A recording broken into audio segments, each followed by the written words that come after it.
पुल आहे बचत आई आहे। इन पुल के घटि में घटि 5-6 महीनो थी विया ख़राब थी विया। पहिरियों बि ठही अध ताईं थोरी ठाहे नई सॼी बजट करे सॼी ठाही आहे। मथे इन करे लिखी था ॼण हिते पुल साईं ठहे नथी। माण्हू खे आवाम खे तमामु घणी तकलीफ़ आहे। हिते जेको बि आवाम अचे थो कंहिंखे मरीज़ आहे को कीअं आहे हेठि पुल बंदि लॻी पिया हेठों रेलवे लॻी पई आहे त माण्हू टपे काॾो वञे काॾो पोइ मरीज़ विच ते मरी थो वञे वीचारो काॾे वञे। स्कूली ॿार आहिनि कीअं खणी वेंदा आहिनि होॾो बाकरा रोड ॾिसो था पाण कहिड़ो बंदि लॻो पियो आहे। तकलीफ़ तमामु आवाम खे हुकूमत का कंहिं शइ जी लॻल ई न आहे। वोट बि असां ॾियूं तकलीफ़ बि असां ई सहूं। ये हुकूमत हाणे कहिड़े कम जा असांखे हुकूमत सां इहो मुताबिलो आहे त जल्द सां जल्द इहो पुल ठही वञे।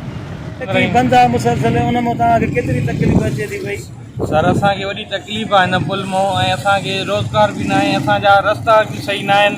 ख़ुदारा असां हुकुमराननि खे इहो चवंदासीं त ॿेली पाण में न विड़ो। असां आवाम जो सोचो। असां आवाम सफ़ा पीड़िजी विया आहियूं।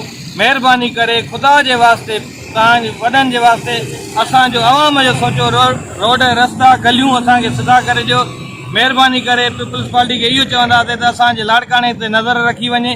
रोड रस्ता ख़राबु आहिनि। मुरादवान में ॾिसो त अॼु 9 महीनो आहे त उहो रोड ते पथर पिया आहिनि। गलियूं उते ख़राबु आहिनि। रस्ता न आहिनि। गैस कान्हे का गैस लाइ तड़पूं था।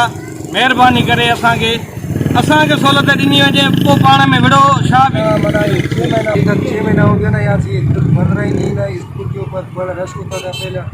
अभी तक जो ना कोई है ना यहाँ से छूटते ना वहाँ से छूटते।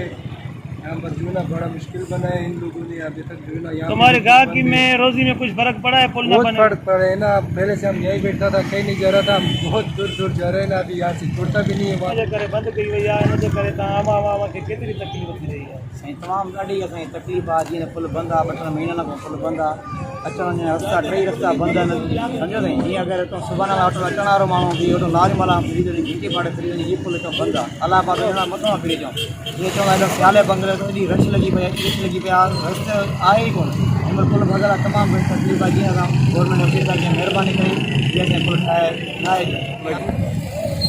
हे पुल जेका आहे सिर्फ़ु असांखे ॾेख जे लाइ कयूं वेठा आहिनि। बाक़ी हक़ीक़त में त जेकॾहिं हीअ पुल जंहिं वक़्तु उन वक़्त में न पिया ॾिसनि त ॿिया जेके ठेकेदार आहिनि उनखे चङी तरह अहिड़े सां हिनखे प्रेशर ॾिनो वञे हा त जीअं माना सही नथा ठहे। हाणे हिन वक़्तु जो बंदि कई वेठा आहिनि। असांजे अचणु वञण जा भई फैमिली आहे जा कीअं आहे जाके होॾो जेकॾहिं हेठों अचूं था त रश थी वञे। जेकॾहिं इतफ़ाक़ को ॿार बीमार आहे या को मरीज़ बीमार आहे त उनखे पहुचायूं कीअं कहिड़े नूं था पहुचूं। असां लाइ त गवर्नमेंट त को सुख कोन्हे रहंदो। महांगाई मथां महांगाई जेको ॾिसो अटो आहे चांवर आहे ग़रीब माण्हू जेको आहे मज़दूर माण्हू उहो करे छा। जेकॾहिं को रक्शो वग़ैरह करे थो या हिन जे लाइ करे थो उन लाइ किरायो कोन्हे त मथां वञा कुझु न कुझु सहूलियत त वीचारी का न का शइ लिखो आहे हली थो वञे। पर हिन वक़्तु माना हीअ पुल जेको आहे आज़ार बणिजी वई आहे पूरी आवाम जे लाइ।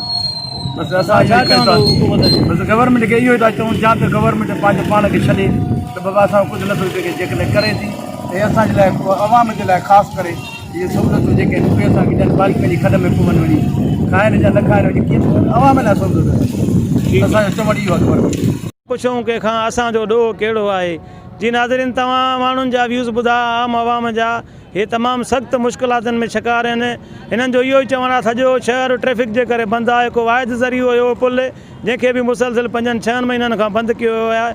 आख़िर हिनखे तयारु छो नथो कयो वञे। हिन जा जेके बजट जा पैसा आहिनि हिननि ते ख़र्च छो नथा कया वञनि। मां आहियां मोहम्मद इक़बाल शेख ब्यूरो चीफ सिंध मुंहिंजी सिंध न्यूज़ चैनल लाड़काणो।